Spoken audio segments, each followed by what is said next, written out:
Hello everyone, स्वागत करती हूँ आप सभी का आज के बहुत इंपॉर्टेंट सेशन में। आज इस वीडियो में हम लिटरेरी टर्म्स में कुछ इंपॉर्टेंट ग्लॉसरी वर्ड्स को कवर करेंगे। इससे पहले मैंने अन एक्विटेंस विद लिटरेरी टर्म जो वीडियो है जो आपका सिलेबस में 3rd ग्रेड में इस बार जुड़ा हुआ है, तो उससे संबंधित मैंने 2 पार्ट ऑलरेडी चैनल पे करवा दिया है और दोनों पार्ट्स में जो इंपॉर्टेंट लिटरेरी टर्म थे जिनके पूछे जाने के चांसेस बहुत ज्यादा है वो मैं ऑलरेडी डिस्कस कर चुकी हूँ। और लिटरेरी टर्म ऐसा टॉपिक है आपका जो कहीं से भी आपका पूछा जा सकता है। अगर मैं बात करूँ रीड की, तो इसीलिए यहाँ पे ये जो ग्लॉसरी वर्ड्स है, जो इम्पोर्टेंट टर्म्स हैं आपके लिटरेचर से संबंधित, उनको हम अब अभी कवर करेंगे ताकि आपके जो कंसेप्ट्स हैं वो क्लियर हो जाए।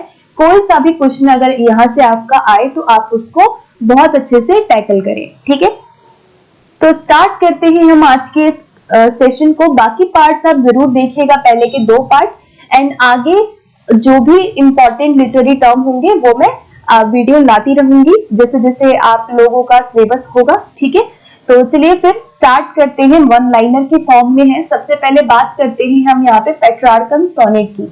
पेट्रार्कन सोनेट क्या है? आपका सोनेट का एक टाइप है और सोनेट जो है वो एक बहुत ही ज्यादा इंपॉर्टेंट लिटरेरी टर्म इंग्लिश में होता है। ठीक है, सोनेट क्या होता है? जो इटालियन वर्ड कहाँ से आया है? सोनेटो से आया है। और इस सोनेटो का जो मीनिंग होता है वो होता है लिरिक पोयम, यानी एक गाया जाने वाला या लिरिकल इसको कहा जाता है। 14 लाइन होती है एक सोनेट के अंदर। सोनेट्स को किस में लिखा जाता है? आयम्बिक पेंटामीटर में लिखा जाता है। और हर जो आयम्बिक है उसमें 5 फीट होता है, 10 सिलेबल्स होते हैं। तो ये जो सोनेट्स है इनके भी काफी सारे टाइप है, जिसमें से पेट्रार्कन सोनेट, जिसे हम इटालियन भी बोलते हैं। क्या कहते हैं इसको? हम इटालियन भी बोलते हैं, इसे हम क्लासिकल भी बोलते हैं। तो इस पेट्रार्कन सोनेट में जो राइम स्कीम होती है वो आपको यहाँ पे याद रखनी है। ABBA। जो आप ये ABBA देख रहे हो, इसे हम कहते हैं ऑक्टेव।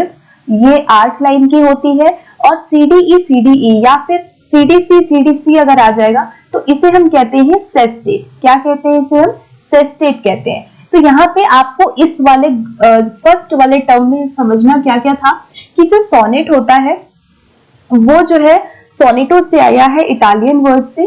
सोनेट में सबसे पुराना टाइप जो है वो क्लासिकल सोनेट को माना जाता है, जिसे 2 स्टेंजास में या 2 पार्ट्स में डिवाइड किया है। एक होता है ऑक्टेव जिसकी 8 लाइन होती है, ABBA, और सेस्टेट जिसकी 6 लाइनें होती है। एक चीज और यहाँ पे बताना चाहूंगी कि जो ऑक्टेव होता है आपका, वो किसी ना किसी सोनेट में, जब हम सोनेट कविता पढ़ते हैं, बोलते हैं, तो उसमें किसी ना किसी प्रॉब्लम, किसी ना किसी कंफ्लिक्ट को ऑक्टेव में दिखाया या बताया जाता है। और जो उस कंफ्लिक्ट का रेजोल्यूशन होता है वो सेस्टेट होता है, यानी सेस्टेट किसी चीज के सॉल्यूशन को दिखाता है। और जो ये नवी लाइन आती है ना, जहां से हमारा सेस्टेट शुरू होता है, इसे एक नाम से जाना जाता है। तो वो आप कमेंट सेक्शन में मुझे बताना कि इसको हम नवी जो लाइन होती है जहां से CDE स्टार्ट होता है, उसे हम क्या कहते हैं लिटरेचर की भाषा में। ठीक है, तो ये आपको कमेंट में बताना है। चलिए अगले क्वेश्चन की ओर बढ़ते हैं। दूसरा है प्लॉट क्या होता है? तो प्लॉट जो होता है ना, वो लिटरेरी फिक्शन वर्क है। ठीक है, फिक्शन मीन्स होता है कि जो काल्पनिक हो। ठीक है, और प्लॉट जो है वो ड्रामा के अंदर भी हमारा होता है, एज वेल एज ये हमारा शॉर्ट स्टोरी के अंदर भी पाया जाता है। प्लॉट का मतलब क्या होता है? A plot refers to the events of the order in which they occur and the relationship of the events to each other. Plot का सिंपली ये मतलब होता है कि आपका स्ट्रक्चर क्या है, आप किस तरीके से किसी भी इवेंट को किसी कहानी में कैसे बता रहे हो, कैसे कोई इवेंट होगा, उस इवेंट के बीच में अन्य जो भी हमारी घटनाएं होंगी उनका रिलेशनशिप बताता है प्लॉट। ठीक है, so plot is basically a literary fiction work, एक काल्पनिक वर्क है। फिक्शन मीन्स जो काल्पनिक है, जैसे कि शॉर्ट स्टोरीज होती है वो काल्पनिक है, फिक्शन होती है। ड्रामा भी इसी तरह से होता है। ठीक है, तो ये क्या है? प्लॉट है जो इवेंट के सीक्वेंस को बताता है। तो आपको ना ये रिवीजन के पॉइंट ऑफ व्यू से सब कुछ समझना है। ठीक है, अगला देखो क्या है। नेक्स्ट आता है शॉर्ट स्टोरी। शॉर्ट स्टोरी क्या है? A prose fiction narrative that usually occurs in a single sitting and concern a single main character. Very very important point है ये, याद रखिएगा कि जो शॉर्ट स्टोरी है वो प्रोज होता है। प्रोज का मतलब क्या होता है? जो गद्य है, ठीक है।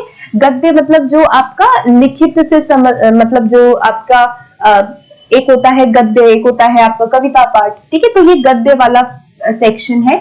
फिक्शन होता है, काल्पनिक होता है शॉर्ट स्टोरी। नैरेटिव होता है मतलब जिसको नरेट किया जा सके, जिसको हम बता सके, जिसको हम एक्सप्रेस करें। मतलब आप किसी को अपने शब्दों में कोई कहानी को बताना मतलब उसे नरेट करना होता है।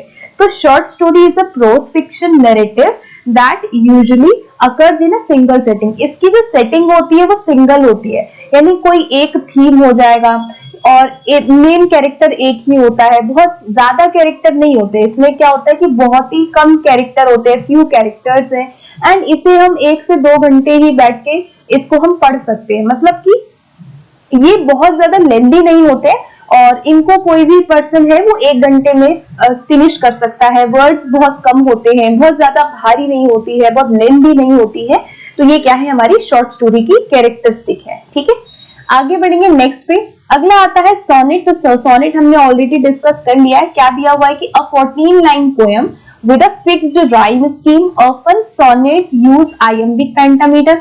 हमने डिस्कस किया कि 14 लाइनों की जो कविता है जिसका राइम स्कीम बिल्कुल फिक्स होता है, जो भी राइम है, चाहे वो पेट्रार्कन हो, चाहे वो इंग्लिश सोनेट हो या वो शेक्सपियरियन कोई भी सोनेट हो, उनका जो स्कीम है, राइम है, वो फिक्स होता है, ठीक है। जैसे A B C D E F G G, तो ये यही रहेगा, ठीक है।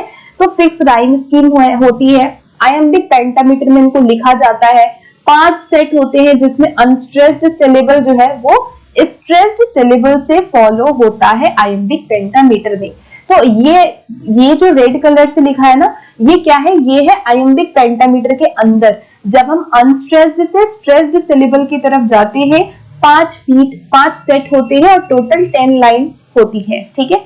आगे बढ़ते हैं। अब आता है 5th पॉइंट, एंटागोनिस्ट। तो एंटागोनिस्ट कौन होता है? आपने ड्रामा में और शॉर्ट स्टोरी में जरूर पढ़ा होगा कि ऐसा कैरेक्टर जिसका जो रोल होता है वो प्रोटैगनिस्ट के विरोध में होता है। बेसिकली प्रोटैगनिस्ट कौन होता है? जो कि मेन कैरेक्टर है, ठीक है, जिसके बारे में पूरी कहानी घूम रही है, यानी पूरी कहानी जिसके अराउंड हो, वो मेन कैरेक्टर होता है प्रोटैगनिस्ट। और उस प्रोटैगनिस्ट के विरोध में कोई उसके विरोध में ऐसा पर्सन है जो उसके विचारों से नहीं मेल खाता है या उसके विरोध में है, जैसे विलेन हो जाता है मूवीज में, वो कौन होता है? एंटागोनिस्ट होता है, ठीक है। तो ये आपको याद रखना है। नेक्स्ट आता है ब्लैंक वर्स। ब्लैंक वर्स क्या होता है? ब्लैंक वर्स ऐसी पोइट्री है जो अनराइम्ड होती है। मतलब ये आइएम्बिक पेंटामीटर में तो होती है लेकिन इनकी फिक्स राइम स्कीम नहीं होती है। तो ऐसी कविता अगर आपको देखने को मिले जिनकी राइम स्कीम जब हम करते हैं राइम स्कीम वाला सेक्शन, तो वहां पे उन कविताओं में क्या होता है कि जो एक पैटर्न है वो फॉलो नहीं होता है। तो ऐसी कविता, ऐसी आइएम्बिक पेंटामीटर पोइट्री जो अनराइम्ड हो, जिसकी राइम स्कीम फिक्स ना हो, उसे हम ब्लैंक वर्स के नाम से जानते हैं, ठीक है। आगे बढ़ते हैं। नेक्स्ट आता है blocking agents of drama. Drama के ब्लॉकिंग एजेंट्स कौन होते हैं? तो ब्लॉकिंग एजेंट्स का मतलब है कि ऐसे कैरेक्टर जो कि जो अदर कैरेक्टर को प्रिवेंट करे या उन्हें रोके उनके गोल्स को पाने के लिए, ठीक है। जैसे आपको पता होगा किसी मूवी में मान लो कोई हीरो है, वो हीरो जो है कुछ करना चाहता है लाइफ में, उसके कुछ गोल है, और अदर जो उसमें कैरेक्टर है मूवी में वो उसको क्या है, उसको रोक रहे हैं कि भाई तुम ऐसा मत करो। तो ऐसे कैरेक्टर जो कि मेन कैरेक्टर को या किसी दूसरे कैरेक्टर को उसके गोल्स को पाने के लिए रोकते हैं, ऐसे कैरेक्टर को जो लिटरेचर की भाषा है उसमें ब्लॉकिंग एजेंट्स कहा जाता है, ठीक है। आगे बढ़ेंगे। नेक्स्ट आता है हमारा कैथारसिस। कैथारसिस क्या होता है? The purging of audience emotion in tragedy, the release of emotions and final feeling of relief. ये बहुत अच्छा एक पॉइंट है लिटरेचर में। कैथारसिस क्या होता है? जिसको हम संवेगात्मक विरेचन भी बोलते हैं हिंदी में।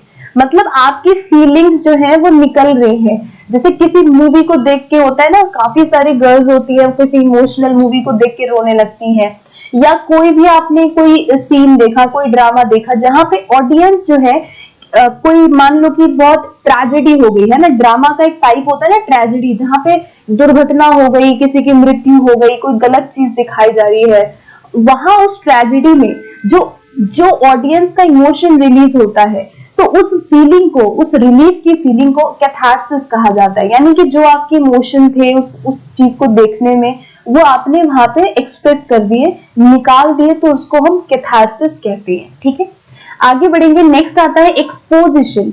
एक्सपोजिशन क्या आता है? ये आपका रिलेटेड है ड्रामेटिक स्ट्रक्चर से या फिर प्लॉट स्ट्रक्चर से। ठीक है, तो ये आपका जो पॉइंट है ये रिलेटेड किससे है? प्लॉट स्ट्रक्चर से। प्लॉट स्ट्रक्चर या इसको हम ड्रामेटिक स्ट्रक्चर भी बोल सकते हैं, जहां पर क्या होता है कि कैरेक्टर्स और जो भी सेटिंग है उसमें क्या होता है कि आपकी जो भी कंफ्लिक्ट है, प्रॉब्लम है, उसको सबसे पहले इंट्रोड्यूस किया जाता है। जैसे आपको पता होगा कि एक ड्रामेटिक स्ट्रक्चर का एक ऐसे पार्ट होता है। ठीक है, कुछ हमारे 5 हमारे भाग होते हैं किसी भी प्लॉट स्ट्रक्चर में।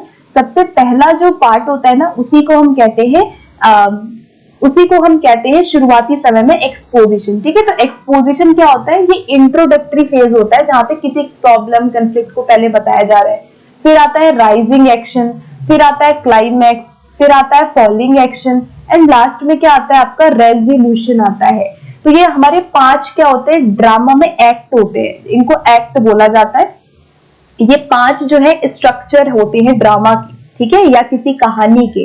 तो उसमें से जो एक्सपोजिशन हम पढ़ रहे हैं, ये हमारा फर्स्ट वाला पार्ट होता है, जहाँ पे किसी इंट्रोडक्शन को बताया जा रहा है, कैरेक्टर को, और सेटिंग्स क्या है कहानी में, बेसिक चीजों की जानकारी यहाँ दी जा रही है। ठीक है, आगे बढ़ते हैं। नेक्स्ट आता है राइजिंग एक्शन। तो राइजिंग एक्शन जो है वो एक्सपोजिशन के जस्ट बाद आता है। जैसे अभी मैंने ये डिस्कस किया आपसे एक्सपोजिशन, इसके बाद वाला जो फेज होता है ना, ये जो ऊपर जा रहे हैं, ये होता है राइजिंग एक्शन फेज।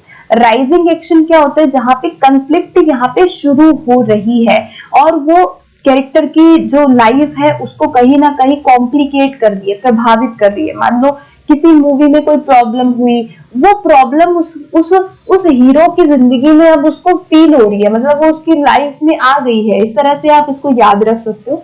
यानी कि कोई भी कंफ्लिक्ट है वो राइज हो रहा है ना, तो राइजिंग एक्शन इसको हम कहते हैं। उसके बाद तीसरे नंबर पे क्या आता है? क्लाइमैक्स आता है। ये जो मैंने पॉइंट यहाँ पे बनाया है, इसे हम क्लाइमैक्स का फेज कहते हैं। क्लाइमैक्स क्या है? जहां पे सबसे ज्यादा ड्रामेटिक इवेंट आता है किसी कहानी में। जैसे किसी मूवी में आपने देखा होगा ना, क्लाइमैक्स आ जाता है, बिल्कुल अचानक से सडन कुछ बदलाव आ गया है ना, कुछ मूवी में आते आते ऐसा कुछ हुआ कि बिल्कुल जो कॉन्फ्लिक्ट था वो एक पीक पर आ गया। तो जब एक कोई चीज पीक पे आ जाती है तो उसे क्लाइमैक्स कहा जाता है। ठीक है, उसके बाद नेक्स्ट पॉइंट आता है फॉलिंग एक्शन। तो फॉलिंग एक्शन कहाँ आता है? क्लाइमैक्स के जस्ट बाद। अब जैसे क्लाइमैक्स आया, क्लाइमैक्स के बाद स्टोरी थोड़ी सी डाउन हो जाती है और हमारे रिजल्ट्स हमें दिखते हैं। जैसे किसी भी मूवी में आप देखोगे, किसी भी मूवी में यही फेज होता है। अब मान लो आशिकी 2 मूवी थी, तो आशिकी 2 मूवी में क्या हुआ? सबसे एक्सपोजिशन पहले आया है ना, पहले एक बताया गया कि भाई ये हीरो है, गाना गाता है, सिंगर है, श्रद्धा कपूर है, वो भी गाती है। फिर एक प्रॉब्लम राइज हुई कि भाई उसको सिंगर बनना था। ठीक है, मैंने बहुत साल पहले मूवी देखी थी। तो अभी क्या है, कुछ कंफ्लिक्ट हो रहा है वहां पे, है ना। जब वो सक्सेसफुल हो जाती है तो यहाँ पे क्लाइमैक्स आता है, यहाँ पे है ना कि भाई अब वो सक्सेसफुल हो गई तो वो फिर पीछे हो जाता है अपनी करियर में। एंड देन उसके बाद राइजिंग एक्शन, फॉलिंग एक्शन आ जाता है, अब वो सुसाइड करने को जा रहा है। तो ये क्या है, कहानी में आप देख रहे हो फॉलिंग एक्शन भी आ रहा है ना। एक क्लाइमैक्स आया जहाँ पे वो एकदम उसका लाइफ बिल्कुल ऐसे लगा कि बस बर्बाद है। उसके बाद क्या हुआ, वो सुसाइड का सोचा। तो यानी कि ये क्या है, एक पूरा का पूरा आपका ड्रामा में दिखाया जाता है। ठीक है, एंड देन लास्ट वाला जो पार्ट है उसको रेजोल्यूशन बोलते हैं। रेजोल्यूशन मतलब the story side of and concluded, जहां पे स्टोरी कंक्लूड हो जाती है। अब आशिकी 2 में वो उसकी डेथ हो गई, एंड देन लास्ट में दिखाया जाता है कि भाई वो कहीं बीच पे जाके उसको याद कर रही है किसी 2 कपल को देख के। यानी कि क्या है कि वहां पे स्टोरी अब खत्म हो गई है। तो दिस इज कॉल्ड डेनूमा फेज, और इसको हम रेजोल्यूशन फेज भी कहते हैं। ठीक है, चलिए आगे बढ़ते हैं। अब हम अभी तक जो डिस्कस कर रहे थे ना, ये ड्रामा का स्ट्रक्चर डिस्कस कर रहे थे, कहानी का स्ट्रक्चर भी यही होता है। ठीक है, चलिए आगे बढ़ते हैं। नेक्स्ट आता है soliloquy, and this is very very important. soliloquy क्या होता है? This is related to drama, drama से संबंधित है। सेलिलोक्वी क्या होता है कि जहां पे एक कन्वेंशन है, ये एक ड्रामेटिक कन्वेंशन है जहां पे एक कैरेक्टर क्या करता है, अपने फीलिंग को, विचारों को जोर जोर से वहां पे अलाउड बोलता है। अब यहाँ पे इसके कुछ विचार हैं, इनको वो जोर जोर से बोलता है, स्टेज पे अकेला होता है। ठीक है, सेलिलोक्वी का मतलब है कि एक अकेला पर्सन अपनी थॉट्स को, अपनी फीलिंग को अलाउड यानी जोर जोर से बोलता है। ऑडियंस यहाँ पे होती है सामने, ऑडियंस इसको सुन सकती है, ऑडियंस को पता होता है कि इस बेचारे के मन में क्या चल रहा है। मान लो ये दुखी है, ये परेशान है अपनी लाइफ से और ये जोर जोर से अपनी दुख भरी चीजों को बोल रहा है, ठीक है, लेकिन ऑडियंस कहीं ना कहीं इसको सुन सकती है। ठीक है, तो दिस इज कॉल्ड सेलिलोक्वी, जहां एक सिंगल पर्सन अपनी विचारों को, अपनी इनर फीलिंग को एक्सप्रेस करता है। आगे बढ़ते हैं, नेक्स्ट आता है सिमिली। सिमिली क्या है, एक फिगर ऑफ स्पीच है एंड आपको पता होगा सिमिली काफी कॉमन फिगर ऑफ स्पीच है जहां पे दो अनलाइक चीजों को कंपैरिजन किया जाता है किसी भी पोएम में। किसी भी पोएम को आप जब पढ़ते हैं वहां पे दो अलग अलग जाति की चीजों की तुलना अगर लाइक और एज का यूज करके किया जाए, किसका यूज करके, लाइक का यूज करके, एज का यूज करके या फिर देन का यूज करके, ठीक है, सिमिलर टू का यूज करके, ज्यादातर लाइक एज पूछा जाता है तो उसे हम सिमिली कहते हैं। ठीक है, तो जैसे मैं बोलूं कि he runs like a wind, मैंने बोला he runs like a wind, वो हवा की तरह दौड़ता है, तो मैंने उसको बोला कि he runs like a wind, हवा के जैसे दौड़ता है। तो लाइक का यूज करके मैं क्या कर रही हूँ, हवा का कंपैरिजन उसके दौड़ने से कर रही हूँ कि वो दौड़ता कैसे है, वो हवा जैसे दौड़ता है। ठीक है, या मैं बोलूं she is like a star in our family, वो हमारे परिवार में ना स्टार है, तो मैंने उस लड़की की तुलना एक स्टार से कर ली। ठीक है, तो सिमिली क्या है, जहां आप दो अलग अलग चीजों की तुलना कर रहे हैं using some words like and as. ठीक है, आगे बढ़ते हैं, नेक्स्ट आता है प्रोटैगनिस्ट। हम डिस्कस कर चुके हैं प्रोटैगनिस्ट कौन है, जो जिसके एक्शन सेंटर में होते हैं। मेन कैरेक्टर स्टोरी का जो सेंट्रल कैरेक्टर होता है, किसी भी कहानी का जो मेन मुख्य किरदार होता है, उसे हम प्रोटैगनिस्ट कहते हैं। जैसे क्वीन मूवी में कंगना रनौत क्या थी, एक प्रोटैगनिस्ट थी, उसी के इर्द गिर्द पूरी कहानी थी, तो ये क्या है, एक प्रोटैगनिस्ट का एक एग्जाम्पल हो गया। ठीक है, आगे बढ़ते हैं, नेक्स्ट आता है पर्सोनिफिकेशन। ये एक फिगर ऑफ स्पीच है जहां पर हम क्या करते हैं कि किसी भी ऑब्जेक्ट में या किसी भी एनिमल या किसी भी थिंग, किसी भी एब्स्ट्रैक्ट कंसेप्ट में हम ह्यूमन क्वालिटी को दे देते हैं। आपको याद रखना है ह्यूमन क्वालिटी।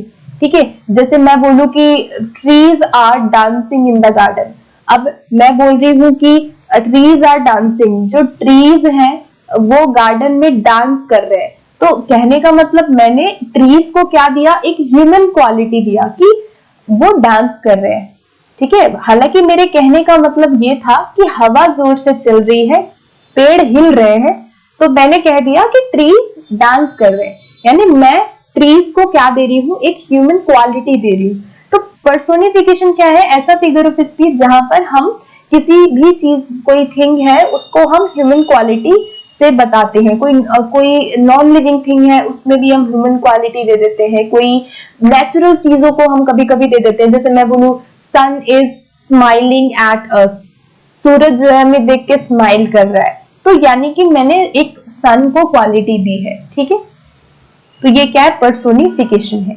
आगे बढ़ते हैं, नेक्स्ट आता है कपलेट। कपलेट क्या होता है, तो couplet is related to poetry and poetry के अंदर जो भी दो लाइन की हमारी पोइट्री होती है, जिसकी सेम राइम होती है, जिसका सेम मीटर होता है, वो कपलेट होता है। ठीक है, जैसे अगर मैं इंग्लिश सोनेट की बात करूं तो A B C D rhyme scheme होती है इंग्लिश सोनेट में, ई एफ, ठीक है, और जी, तो ये जो जी और जी आप देख रहे हो ना, ये क्या है, कपलेट है। जैसे हिंदी में हम दोहा भी बोलते हैं, और ये जो मैंने A B C D E F लिखा, इसे हम कहते हैं स्टैंजा। ठीक है, इसे हम स्टैंजा कहते हैं, इसे हम क्वार्टरेन भी बोलते हैं। ठीक है, तो कपलेट क्या है, दो लाइन जिसकी हो पोइट्री में, उसे कपलेट कहते हैं। जैसे ये जी और जी जो आप देख रहे हैं, ये दो लाइनें हैं। ठीक है, सो ये कपलेट है। आगे बढ़ते हैं, नेक्स्ट आता है ड्रामेटिक आयरनी। ड्रामेटिक आयरनी का मतलब क्या होता है? ये ड्रामा से संबंधित हुआ और इसका अर्थ है जब किसी भी ड्रामा में या कोई मूवी है, कोई प्ले है, उसमें कोई ऐसी बात जो ऑडियंस को पता है बट कैरेक्टर नहीं जानते हैं, ठीक है, तो उसे हम ड्रामेटिक आयरनी बोलते हैं। तो यहाँ पे लिखा है कि dramatic irony occurs when the audience of movie play understand something about a character's actions or an event but the characters do not। जैसे ऐसा कुछ जो ऑडियंस तो जानती है बट कैरेक्टर को नहीं पता। जैसे मान लो किसी मूवी में होता था ना कि हीरो का असली पिता कौन है। अब ऑडियंस पहले से जानती है मूवी में कि भाई हीरो का असली पिता यही है, ठीक है, बट हीरो नहीं जानता कि मेरे असली पिता कौन है। तो ये हो सकता है कि एक ड्रामेटिक आयरनी है कि भाई ऑडियंस को पता है कि तुम्हारे असली माँ बाप कौन है बट वहां पे कैरेक्टर को नहीं पता, ठीक है। तो ये है आपका ड्रामेटिक आयरनी। आयरनी को कहते हैं कि कोई चीज है जिसका ऑपोजिट हो, है ना, तो आयरनी उसको कहा जाता है। आगे देखते हैं एक्ट जो है। एक्ट क्या होता है? एक्ट होता है किसी भी प्ले का मेजर सेक्शन, या मैं बोलूं किसी ड्रामा का, अगर मैं बोलूं मेजर सेक्शन पूछा जाए, किसी ड्रामा का मेजर सेक्शन क्या होता है? एक्ट होता है। जैसे मैंने अभी आपसे इस तरह से ये एक डायग्राम डिस्कस किया था 5, जिसमें मैंने exposition, rising action, climax, falling action और रेजोल्यूशन डिस्कस किया था। तो यही हमारे क्या होते हैं? एक्ट होते हैं। 5 हमारे स्टेप्स होते हैं। ये हमारे किसी भी ड्रामा के लार्जर सेक्शन होते हैं या मेजर सेक्शन होते हैं और इनको हम डिवाइड करते हैं सीन्स में। मतलब किसी भी ड्रामा में exposition, rising action, climax, falling action and resolution आ रहा है, तो ये 5 हमारे एक्ट होते हैं जो कि बड़े बड़े सेक्शन है, मेजर सेक्शन है। इन्हीं के अंदर हम क्या करते हैं? इन्हीं को हम सीन्स में डिवाइड करते हैं। छोटे छोटे किसी भी ड्रामा में सीन्स क्रिएट करते हैं, ठीक है। तो एक्ट जो है उसको हम छोटे सेक्शन में, स्मॉलर सेक्शन में डिवाइड करते हैं, जिन्हें क्या कहा जाता है?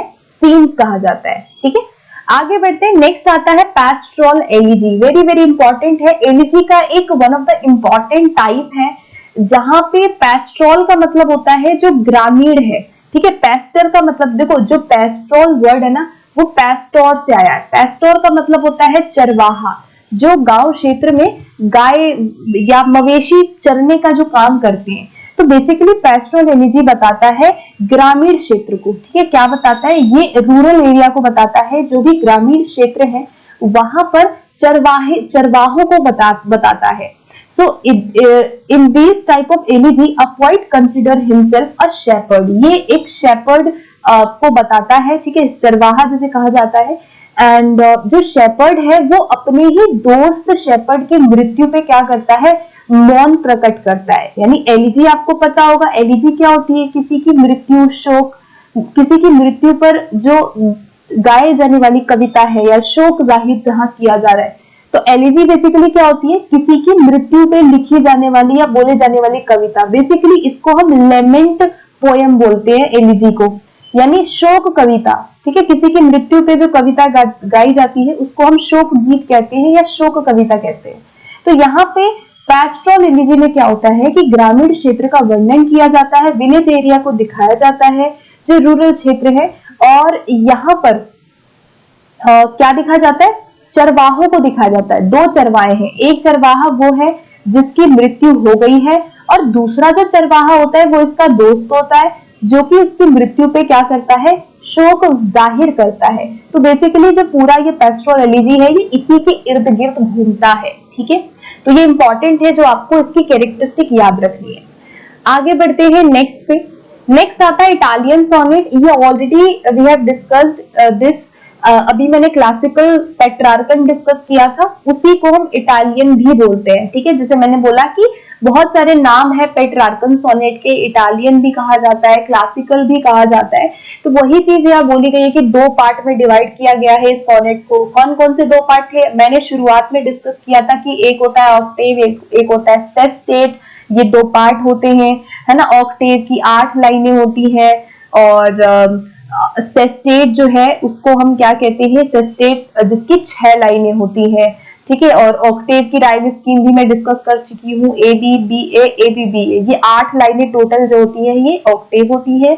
और सीडीई या फिर सीडीसी, ये किसी भी तरह से इसका राइम स्कीम तीनों प्रकार से हो सकता है, और ये होता है सेस्टेट, ठीक है। तो मैं ऑलरेडी डिस्कस ये कर चुकी हूँ पेट्रार्कन में। तो पेट्रार्कन इटालियन या क्लासिकल पूछेगा तो सेम चीज आपको याद रखनी है, बिकॉज तीनों जो नेम है वो सेम है, ठीक है। आगे बढ़ते हैं, नेक्स्ट आता है एलिजिकल पोएम क्या होती है। तो एलिजिकल पोएम क्या कहा जाता है, जिसमें एलिजी आ जाए। तो अभी मैंने पेस्टोल एलिजी डिस्कस किया, शेपर्ड वाला, चरवाहे वाला, वही है ये। एलिजिकल पोएम क्या होती है, जो एलिजी को बताए, जो मॉर्निंग को, सॉरो एंड लेमेंटेशन को दिखाए। 3 वर्ड याद रखने, यहाँ पे लेमेंटेशन को बताया जाता है, शोक जाहिर किया जा रहा है, दुख वाली कविता है, मतलब किसी की मृत्यु हो गई तो वो दुख दिखा रहा है, मौन कर रहा है, उस पे एक विलाप कर रहा है किसी की मृत्यु पे। तो ये एलिजी पोएम होती है जो किसी की मृत्यु पे दुख, विलाप एंड शोक को प्रकट करती है, ठीक है। रेडेम्पशन भी कई बार आता है, सॉलेस आ जाता है, सांत्वना देते हैं आप एक दूसरे को। जो कवि है वो खुद को सांत्वना देता है कि ठीक है, जिसकी मृत्यु हो गई वो ठीक हो है, मृत्यु जो है वो होनी ही निश्चित है। तो इस तरह से अपने आप को सांत्वना भी इस कविता में देता है, ठीक है। आगे बढ़ते हैं, नेक्स्ट आता है कॉमेडी। तो कॉमेडी ड्रामा का अर्लीस्ट फॉर्म है, पुराना फॉर्म है सबसे जो स्टार्ट हुआ। एंड कॉमेडी क्या होता है, जहां पे एम्यूजमेंट पाया जाता है। तो ये एम्यूज वर्ड आपको याद रखना है, स्पेशली जहां पे भी हैप्पी एंडिंग आपकी दिखाई दे रही है। तो ड्रामा देखो क्या है कि ड्रामा को ना काफी सारे पार्ट में डिवाइड किया गया है। कुछ ड्रामा ऐसे होते हैं जो ट्रेजेडी को बताते हैं, जैसे हमने अभी कैथारसिस वाला डिस्कस किया था कि जहां पे एक इमोशन रिलीज हो रहा है और जहां पे एक भयावह चीज दिखाई जा रही है, जो एंडिंग है वो सही नहीं है, गलत है या दुख की एंडिंग है, तो वो ट्रेजेडी है। और ट्रेजेडी जो होता है उसको अगर मैं उल्टा करूं तो कॉमेडी हो जाएगा, जहां पे हैप्पी एंडिंग को दिखाया जा रहा है, ह्यूमर को बहुत ज्यादा दिखाया जा रहा है, मनोरंजन है, एम्यूजमेंट को बताया जा रहा है। तो ये ड्रामा का दूसरा टाइप है जिसे कॉमेडी कहा जाता है, ठीक है। आगे बढ़ते हैं नेक्स्ट पे, नेक्स्ट आता है ट्रेजेडी। तो वी हैव ऑलरेडी डिस्कस्ड अभी किया कि ट्रेजेडी क्या है, ये भी अर्लीस्ट फॉर्म है ड्रामा का। इसमें डाउनफॉल दिखाया जाता है कि भाई जो भी कैरेक्टर है उसकी लाइफ में कुछ गलत हो गया, ज्यादातर वायलेंस दिखाया गया, ब्लड शेड दिखाया जा रहा है ना। जैसे आपने देखा होगा ना, किसी मूवी में खून खराबा दिखाया जाता है, लास्ट में जो है कुछ गलत हो गया। जैसे मुझे मूवी याद आ रही है तेरे नाम वाली, उसमें क्या है, उसमें एंडिंग बहुत अच्छी तो नहीं होती है, उसमें वो हीरोइन जो होती है वो उसकी डेथ हो जाती है, और लास्ट में जो उस मूवी का एंड दिखाया गया है वो बहुत अच्छा एंड नहीं था, उसको ट्रेजेडी कह सकते हैं, है ना। तो इस तरह से जहाँ खून खराबा दिखाया जा रहा है, गलत दिखाया जा रहा है, गलत एंडिंग हुई, कोई बहुत बहुत बहुत बड़ी कोई आपदा आ गई, मतलब इस तरह से, तो वो ट्रेजेडी है, ठीक है। आगे बढ़ते हैं, नेक्स्ट आता है बायोग्राफी। बायोग्राफी क्या होता है, ये भी लिटरेचर का पार्ट है, प्रोज का पार्ट है, जहां पे बायोग्राफी क्या होती है, किसी की पर्सनल लाइफ, किसी दूसरे इंसान की जब आप पर्सनल लाइफ को लिखते हैं तो वो बायोग्राफी होती है। Biography generally biography is non fiction, ठीक है। नॉन फिक्शन का मतलब है जो काल्पनिक ना हो, यानी जो रियल है ना। फिक्शन क्या होता है, जो काल्पनिक है। जैसे हमने डिस्कस किया कि जो शॉर्ट स्टोरी होती है वो फिक्शन होती है, शॉर्ट स्टोरी जितनी भी होती है, क्योंकि उसमें काल्पनिक कहानियों को बताया जाता है। जैसे फेबल एक आता है, फेबल भी क्या होता है, जहां पे आप कहानियां बताते हो, ये भी फिक्शनल होती है। लेकिन बायोग्राफी जो है वो नॉन फिक्शन होती है, जो कि आपका अकाल्पनिक है। मतलब आप किसी की पर्सनल लाइफ को जब लिख रहे हैं, जैसे मान लो मुझे किसी के ऊपर कुछ, किसी की जिंदगी पे मुझे लिखना है बैठ के, तो मैं उसकी रियल चीज ही लिखूंगी। इसीलिए बायोग्राफी जो होती है वो काल्पनिक नहीं होती है। एंड यहाँ पे क्या किया जाता है, दूसरे इंसान की पर्सनल लाइफ को लिखा जाता है, ठीक है। आगे बढ़ते हैं, नेक्स्ट आता है आयरनी। आयरनी क्या है, एक लिटरेरी डिवाइस है जहां पर रियलिटी से हटके दूसरी चीजों को या तो बोला जाता है या तो प्रेजेंट किया जाता है। तो आयरनी जो है वो रिटन फॉर्म में भी हो सकती है, वर्बली भी होती है, सिचुएशनल भी होती है, ठीक है। आयरनी जो है it can be in the form of verbal और सिचुएशनल, ज्यादातर वर्बल और सिचुएशनल ही पाई जाती है। जैसे मान लो वर्बल आयरनी अगर मैं बोलूं, जैसे एक होता है ना, हम जैसे सटायर आपने सुना होगा, व्यंग्यात्मक जो चीजें होती है, तो आयरनी भी उसी प्रकार से होती है। ठीक है, आपको कहना कुछ और है बट आप उसको कुछ और तरीके से बताते हो, मतलब आपकी जो रियलिटी है वो उस चीज से डिफरेंट होती है।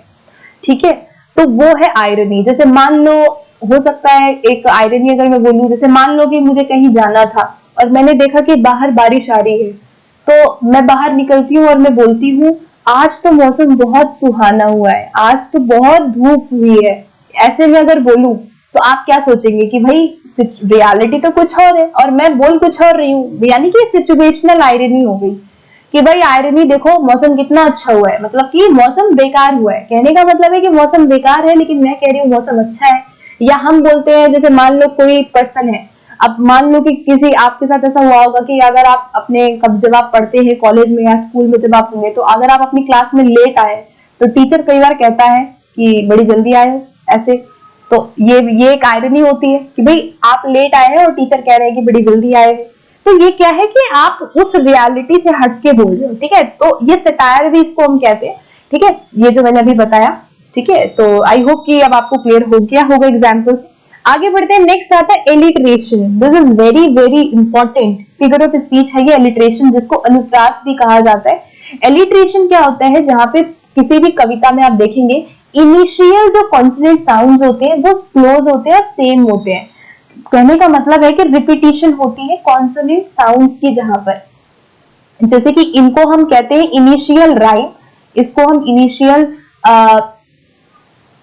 राइम भी बोलते हैं, इसे हम हेड राइम भी बोलते हैं। ठीक है, एलिट्रेशन क्या है, जहां कॉन्सोनेंट्स जितने भी हैं हमारे इंग्लिश में उनकी रिपीटिशन आपको देखने को मिलेगी, वर्ड्स की इनिशियली ज्यादा रिपीटिशन देखने को मिलेगी। सपोज कोई वर्ड है, उसके इनिशियल में आपको रिपीटिशन देखने को मिलेगी।